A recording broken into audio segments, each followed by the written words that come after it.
শক্তিশালী আদ জাতি যে কারণে ধ্বংস হয়েছিল। আমরা জানি আদ জাতি ছিল সবচেয়ে শক্তিশালী, কিন্তু একসময় তারা ধ্বংস হয়েছিল। কি কারণে ধ্বংস হয়েছিল সেটি আজকের এই পর্বে শুনব। তাহলে চলুন শুরু করা যাক। তবে এই চ্যানেলটি এখনো যারা সাবস্ক্রাইব করেননি, আশা করি অবশ্যই চ্যানেলটি সাবস্ক্রাইব করবেন। একটি নির্দেশ অমান্য করেই শক্তিশালী আদ জাতি মাটির সঙ্গে মিশে গিয়েছিল। কার নির্দেশ অমান্য করেছিল এই আদ জাতি, আর কি নির্দেশেই বা তারা অমান্য করেছিল? কোরআনে আদ জাতি সম্পর্কে কি বলা হয়েছে চলুন শুনে আসা যাক। ইতিহাসের শক্তিশালী গোত্রগুলোর মধ্যে একটি অন্যতম গোত্র ছিল আদ গোত্র। মাত্র ১৩ পরিবারের গোত্র হলেও ব্যাপক এলাকা জুড়ে ছিল তাদের অবস্থান। তাদের বসতি ছিল আম্মান থেকে শুরু করে হাজরামাউত ও ইয়ামান পর্যন্ত। সে সময়ের অত্যন্ত সজীব ও শস্য শ্যামলে ভরপুর ছিল তাদের ক্ষেত খামার। সব ধরনের বাগ বাগিচাও ছিল তাদের দৈহিক গঠন ও শক্তি সাহসের কারণে অন্য সবার চেয়ে তারা ছিল স্বতন্ত্র এক জাতি। আল্লাহ তাআলা কোরআনুল কারিমের একাধিক স্থানে তাদের বিষয়গুলো উঠে এসেছে। তুমি কি দেখোনি তোমার প্রতিপালক আদ জাতির সঙ্গে কিরূপ আচরণ করেছিলেন? সুদীর্ঘ দেহের অধিকারী ইরাম আদ গোত্রের সঙ্গে, যার সমতুল্য এমন দীর্ঘকায় ও শক্তিশালী জাতি এর আগে অন্য কোনো দেশে পৃথিবীতে সৃষ্টি হয়নি।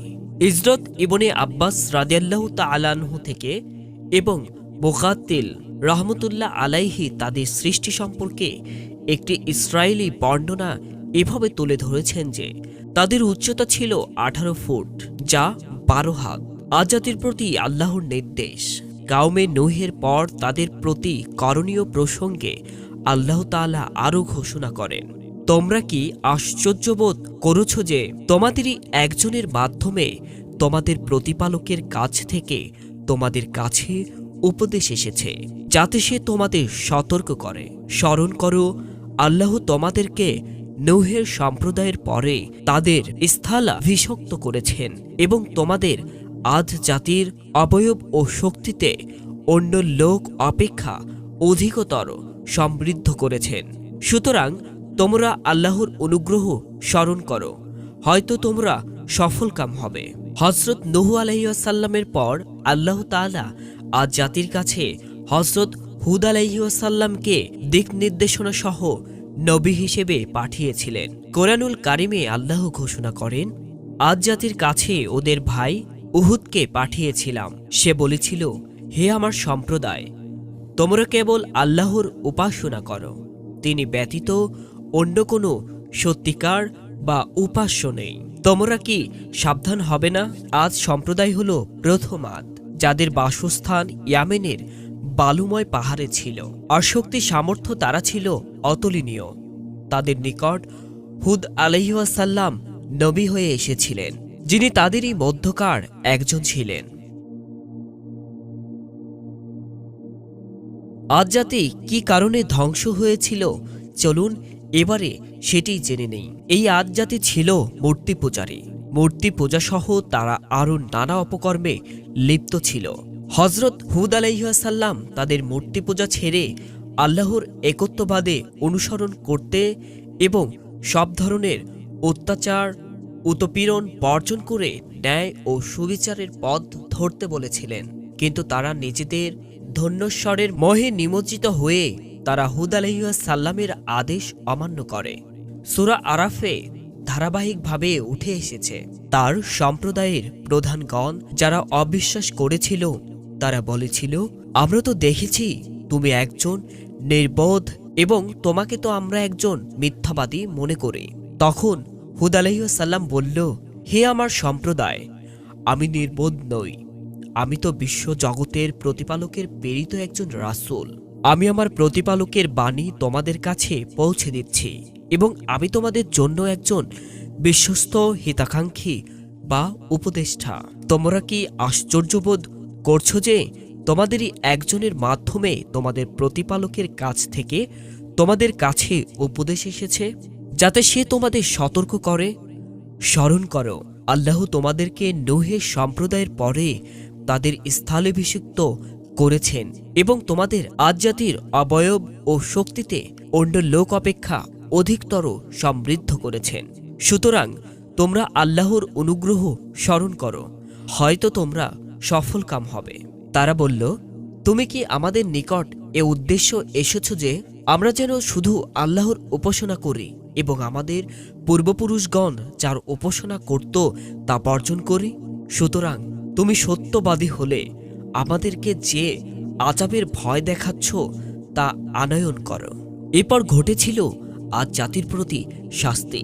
আদ জাতি তাদের নবী হযরত নূহ আলাইহিস সালামের কথা অমান্য করে পাপাচারে লিপ্ত থাকার কারণে আল্লাহ তাআলা আদ জাতিকে ধ্বংস করে দেন। তাদের প্রতি প্রথম আযাব ছিল অনাবৃষ্টি। ৩ বছর তাদের এলাকায় বৃষ্টি বন্ধ ছিল। এতে তাদের সব ফসল জ্বলে পুড়ে ছারখার হয়ে যায়, ফলে দেশে অভাব দেখা দেয়। এরপরও তারা শিরক ও মূর্তি পূজা ত্যাগ করেননি। তারপর ৮ দিন ৭ রাত তাদের উপর দিয়ে বয়ে যায় প্রবল ঘূর্ণিঝড়। এতে তাদের বাড়িঘর, বাগ বাগিচা, জীবজন্তু সব ধ্বংস হয়ে যায়। তারা নিজেরাও শূন্য হয়ে উঠতে থাকে। রাতে তারা মরে উপর হয়ে মাটিতে পড়ে থাকে। আল্লাহ তাআলা তখন বলেন, উহুদ বলল, তোমাদের প্রতিপালকের শাস্তি ও ক্রোধ তো তোমাদের উপর নির্ধারিত হয়েই আছে। তবে কি তোমরা আমার সঙ্গে বিতর্ক লিপ্ত হতে চাও?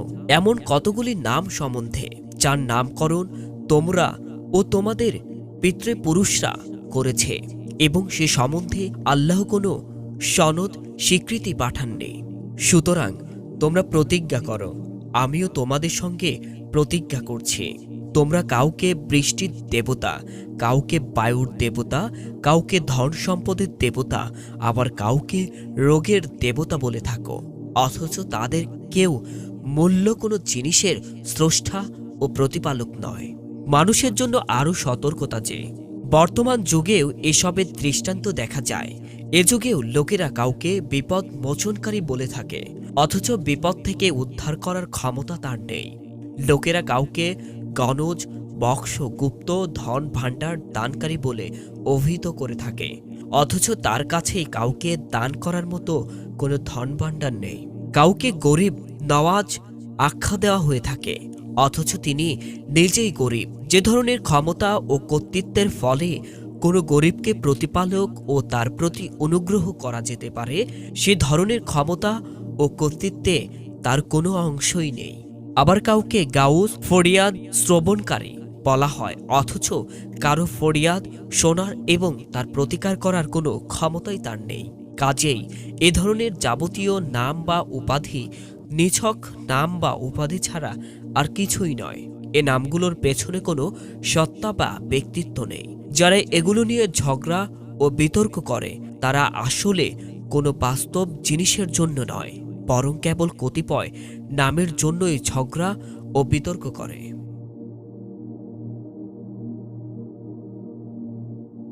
আদ জাতির প্রতি আল্লাহর আযাব প্রেরণ।